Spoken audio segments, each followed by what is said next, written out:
Dia 12 de novembro é o Dia Mundial da Conscientização sobre a Pneumonia. E para falar sobre esse assunto tão sério, a gente recebe aqui no nosso estúdio o pneumologista Sérgio Grava. Bom dia. Bom dia, Brenda. Tudo bem? Tudo certo. Doutor, primeiro vamos explicar um pouquinho. A gente sabe que não é uma doença nova, a gente já convive com a pneumonia há muitos anos e tem algumas situações que podem agravar essa situação da pneumonia, podem agravar o quadro. E alguns novos ingredientes aí que a gente vê nessa combinação aparecendo, como a recente pandemia que nós vivemos da Covid-19, que deixou uma série de sequelas que, inclusive, acabam complicando alguns quadros. Mas primeiro vamos explicar o que é a pneumonia e o que geralmente causa. Bom, a pneumonia, ela é uma infecção nos pulmões. Pulmão, né? É relacionado a pulmão. E essa infecção, ela pode ser de origem tanto bacteriana, quanto viral, quanto fúngica. Tem várias etiologias, né? Tem várias bactérias, várias bactérias, vários vírus que podem causar isso daí. E como é que a gente contrai a pneumonia? Às vezes associa-se a uma gripe mal curada, às vezes associa-se com outras doenças. O que é mito e o que é verdade? Bom, para você pegar uma pneumonia, você tem ali uma entrada desse agente. Algumas coisas facilitam que esse agente, ou vírus ou bactéria, os mais comuns, né? Vamos falar dos mais comuns, que eles entram nas vias aéreas e e chegam até os pulmões.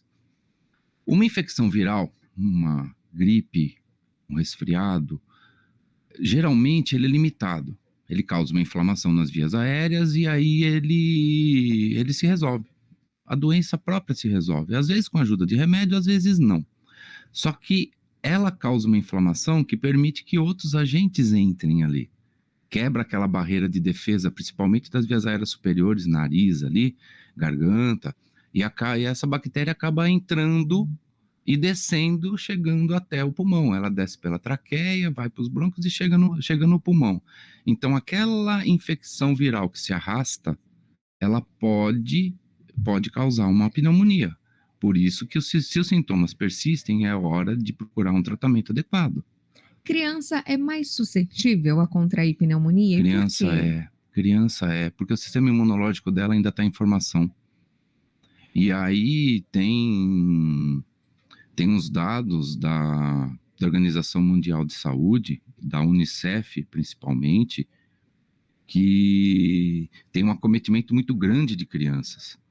Aqui eles falam mais ou menos 1 milhão, mais de 1 milhão anual, assim, de casos, né, por ano, em crianças menores de 5 anos. Então, como elas ainda estão com o sistema imunológico em formação, elas são mais suscetíveis. Adultos saudáveis que mantêm ali, que não têm hábitos assim como alcoolismo, como tabagismo, ou não possuem doenças cardiovasculares, diabetes, ou uso crônico de medicamentos tipo corticoide, imunossupressor. Tem gente que precisa baixar a imunidade, por exemplo, doença reumatológica, transplantados, esses daí têm mais chance de contrair pneumonia. Quando é que a pneumonia se torna preocupante e tende a ter um quadro mais grave mesmo?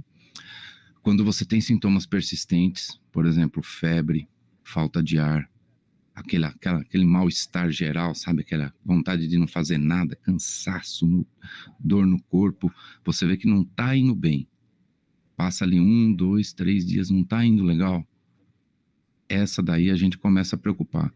Quando interna, quando você vê que é caso de internação, extensão da pneumonia no raio-x, no exame clínico, você tem uma ideia como a pessoa está, você faz um raio-x, uma tomografia, um exame de imagem, e você vê a extensão da pneumonia junta com alguns exames, tipo exame de sangue, alguma coisa assim, e aí você quantifica isso. Você fala, isso aqui está num grupo, a gente tem algumas escalinhas que a gente usa, né? E aí você quantifica o risco de evoluir mal. Então, quanto mais sintomas, quanto pior a pessoa tiver em matéria de sintomas de mal-estar, de febre, de tosse, tende a agravar. Pneumonia ainda mata? Mata e mata muito. tá? Só para você ter uma ideia, eu tenho uns dados aqui do DataSUS, tá? Em 2017 foram 880 mil mortes de crianças, tá? No Brasil, a gente tem aqui 44.500 mortes em janeiro a agosto de 2022, 31 mil mortes de janeiro a agosto de 2023 e até agosto de 2024, 28 mil óbitos. Por que esses números ainda são tão altos, doutor? Ai, porque assim, acesso ao tratamento, postergando a procura de um tratamento, de uma ajuda, a pessoa acha, é uma gripinha. Só que essa gripinha está se arrastando e está piorando, e a pessoa não vai atrás. Assim, falta de vacinação. Hoje em dia a gente tem vacina para pneumonia, e está no calendário vacinal das crianças. A gente tem antipneumocócica 13, agora chegou a 15, que é a atualização dela. A gente tem a pneumo 23, que é dado no SUS gratuitamente. Só que assim, eu acho que falta um pouco mais de divulgação disso também, mais esclarecimento. A gente vê isso acontecendo com outras doenças, como a poliomielite, que estava praticamente erradicada e que vem voltando a preocupar, dos pais receosos em vacinar seus filhos. E a gente sabe, né? Tem a vacina disponível e é uma vacina que, como você disse agora, pode ajudar a salvar vidas mesmo. Como é que isso tem se refletido, ou essa mudança de comportamento nos pais, na saúde das crianças e na evolução de doenças como a pneumonia? Eu vejo como muito preocupante quando um pai chega e fala, eu não vou vacinar meu filho. Eu tenho 50 anos, super vacinado. Meus pais me levavam rigorosamente para vacinar. Tudo que tinha de disponível, a gente tomou, né? Então, eu tenho vários amigos também que estão nessa situação. E a gente vê que essas vacinas, estudando agora, falando como médico, não como paciente, que essas vacinas são seguras. A poliomielite, ela foi erradicada e ela está voltando. Por quê? Porque deixaram de dar vacina. Sarampo. E são outras que a gente tem disponível hoje gratuitamente no SUS. Algumas não, outras sim, mas assim, a grande maioria a gente tem. E eu acho que isso daí é muito importante. Vacinar as crianças é sinônimo de proteção. Eu tenho amigos que moram nos Estados Unidos que têm amigos lá que têm filhos que se recusam a vacinar. Essas crianças estão adoecendo direto. Aqui no Brasil eu tenho vários amigos também que conhecem pessoas que não vacinam e as crianças adoecem mais, os adultos adoecem mais. Quando a gente fala especificamente dessa vacina que ajuda ali com a questão da pneumonia, a gente está falando de uma proteção de quanto? Ou que impede o quê? Impede de pegar a forma grave da doença. Tá? Nem toda vacina, isso é uma coisa que tem que deixar bem claro, nem toda vacina foi feita para você não pegar a doença. E isso é muito importante, porque um dos argumentos é esse, né? Eu vacinei e a criança ficou doente mesmo assim. Mas a consequência dessa doença tende a ser muito diferente, né? Não, totalmente diferente. Se você pega uma forma grave de uma pneumonia, você vai parar numa UTI. E a gente vê que ela mata. Tem aquele ditado popular que idoso morre de queda, trauma e pneumonia. E é verdade isso. Porque as formas graves da pneumonia matam.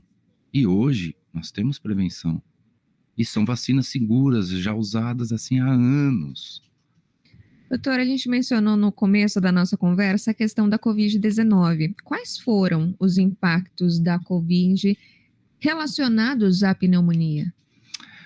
Assim, os pacientes que desenvolviam Covid, que pegaram os quadros graves lá na pandemia, eles assim, invariavelmente faziam pneumonia. Porque a Covid é causada por um vírus. O vírus causava uma inflamação assim absurda nos pulmões principalmente. E devido a essa inflamação, entravam bactérias lá. E as bactérias começavam a se desenvolver e faziam quadros graves. E aí você junta também não os quadros graves, né, que foram responsáveis assim por inúmeras mortes, mas as sequelas também dos que sobreviveram a isso, e também a questão do confinamento, a questão do pessoal ficar em casa, da restrição, tudo isso daí não fez com que determinadas bactérias circulassem e que a gente cria anticorpo naturalmente contra elas. Então, elas acabaram surgindo depois da pandemia com um número muito maior. Tá? Nada que os médicos não saibam tratar, porque o tratamento ele tem antibiótico, tem medicação, tem todo o arsenal disponível aí para tratar. Então é uma questão assim de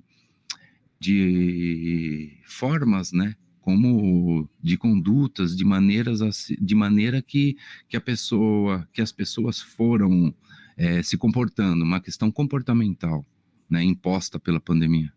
Doutora, a gente está falando aqui às vésperas do Dia Mundial de Conscientização sobre a pneumonia e tentando trazer essa conscientização por meio dessa nossa conversa aqui.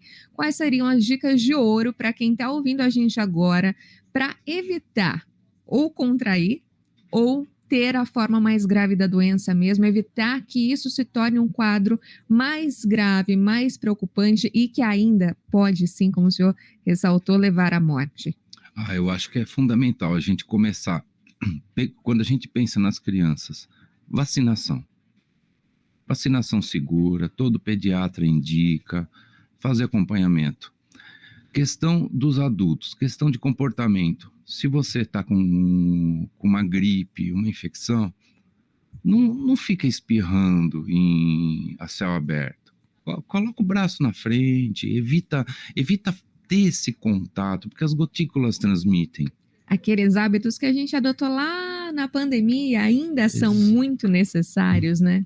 Sim, eu acho que é questão de educação, né? Você não vai espirrar num ambiente assim, põe o braço, né? Põe o braço, tampa.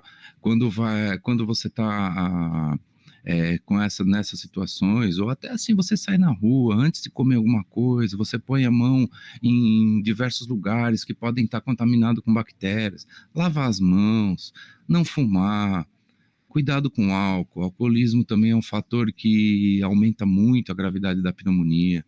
Controlar a doença de base. O que é a doença de base? É diabetes, que aumenta muito a chance. Diabetes aumenta quase 3 vezes a chance de pneumonia grave, doença cardiovascular, controlar aquela doença respiratória crônica, tipo asma, bronquite, enfisema, pessoal que tem DPOC, doença pulmonar obstrutiva crônica, que é o famoso enfisema. Fazer esse controle, tudo isso daí aumenta a mortalidade. Se a gente cuida preventivamente, é muito mais difícil que esse quadro se torne mais grave. E, como o senhor colocou, um ponto importantíssimo, né? Não menosprezar sintoma, não deixar ficar grave demais para só então procurar ajuda médica, certo? Sim, o nosso corpo é fantástico, é uma máquina que ela mesmo se controla. Só que chega um limite que o corpo precisa de ajuda. E aí nem tudo se resolve naturalmente. Então eu acho que a gente não pode postergar. Se a coisa não está indo bem, procura ajuda. Procura ajuda que com certeza você está evitando. Doutor, obrigada pela sua participação aqui com a gente. Eu que agradeço, Brenda. Obrigado. Nós conversamos com o pneumologista Sérgio Grava sobre a conscientização sobre a pneumonia. Terça-feira, dia 12 de novembro, é o Dia Mundial da Conscientização sobre essa doença. Se você perdeu um trechinho dessa entrevista, quer ouvir de novo, quer compartilhar com alguém, está com algum desses sintomas, ficou um pouco preocupado, primeiro, procura um médico, um especialista que pode orientar melhor. E se você quer ver a entrevista inteira, ouvir novamente, corre lá no nosso site cbnmaringá.com.br ou no nosso canal no YouTube. A entrevista está disponível na íntegra para você ouvir novamente e compartilhar com quem precisa dessa informação. Agora, 8h34.